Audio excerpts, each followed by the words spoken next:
So I think our job in this world is to try and turn that narcissistic impulse into something that's positive for others. Right. Okay. Let's hear it.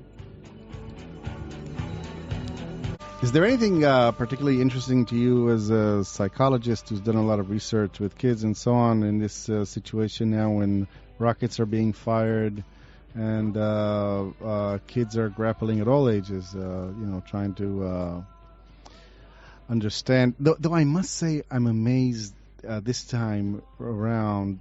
It seems to me as if there's absolutely no anxiety, and you and I have been talking here as if it's not the case that at any given moment, rockets could be fired at us and we'd hear sirens and so on. It's just sort of, and it seems to me that this is filtered down to kids as well.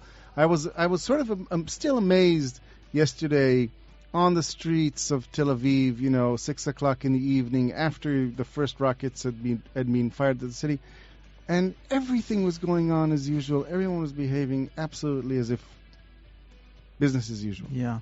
Well, first of all, I'm not a clinical psychologist. I know. I'm a cognitive psychologist. Yeah, but so, I'm first of all, and again, I think this varies from region to region. I have friends and colleagues who are based in Beersheba, and their experience is very, very different, and has been for the last week.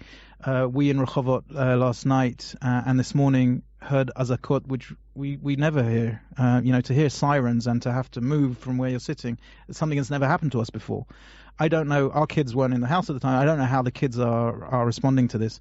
One of the things I do know from my research, which I think is related, is that we don't give kids enough credit in general, and educators, parents, for how good they are at dealing with complexity. We have a need, I think, adults, to simplify things for them, and in particular in things like religion and politics. People think that they have to really simplify things for their kids more than is necessary. So, for example, I'm just in the last week seeing some of the things that people have said in light of these murders of these 3 kids, and later this murder of the Arab kid in East Jerusalem. They have responded with such simplistic messages, which I think one of the reasons they're bad is just because of the messages themselves. But another reason that they're bad is I think that they expect so little of the rest of the population. I mean, if you look at the families of these teenagers who were murdered, they have been so nuanced and delicate and careful in their expressions of what's happened, whereas the newspapers, the politicians, the educators in some cases have said terrible things. That's true. So I think that we as a country are able to cope with more complexity than we often give ourselves credit for, and even children of different ages. Okay, this is what's interesting about the next song is that it's the first song that's Israeli, and the only song that's Israeli on your whole sort of playlist. So, what do you like about? Generally, do you like Israeli music? I do. Israeli pop. Yeah, there's a few singers and a couple of groups that I particularly like. It's not the thing that's mainly on my iPod or whatever, but I do kind of keep tabs, and I do go to performances and so on. Shlomo Artzi is he's the one we're going to be listening to. He's someone I really began to enjoy in those 2 years that I spent out here. I think that the song that really I remember from those years is Eretz Chadasha. It was when he was huge and he brought out a double album, and that was part of the soundtrack of my time here then.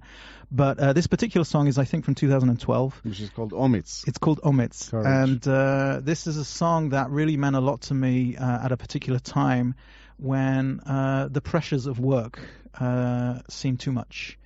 And this song is one I listened to then, and it gave me the courage. Do you work very hard? Are you sort of a workaholic? When you talking about pressures of work, are you talking about taking it too much to heart? What exactly are you referring to? I'm talking about all of that. I'm talking about hours, but I'm also talking about the pressures of dealing with, some of the things you talk about, when I was so upbeat about how education can change society. The fact is that when you're dealing with people of such diverse backgrounds, it's not that these things are somewhere else. They're in the room. I think it was pressures just to do with organizations, to do with my own hours, to do with how I was doing, and to do with my own career. But you don't think you work too long? You were going to say that you don't feel that your hours are too long, but your family does. Some people might look at me and say that I work too much. Some people might look at me and say I work too little. How many hours a day do you work? Usually I leave the house around 6:30 and make my way to Jerusalem, and I'm usually home by 7:38. something like that. So they're long days. 12-hour days. Yeah, and in the car, as you were saying, 14-hour days. Sorry. yeah, in the car, on that commute from Rehovot to Jerusalem, it's not Shlomo Artzi that's mostly on the radio, but at that time, this was one song that really meant a lot to me. Let's hear it. קיבלתי אומץ לקום למרוד במשהו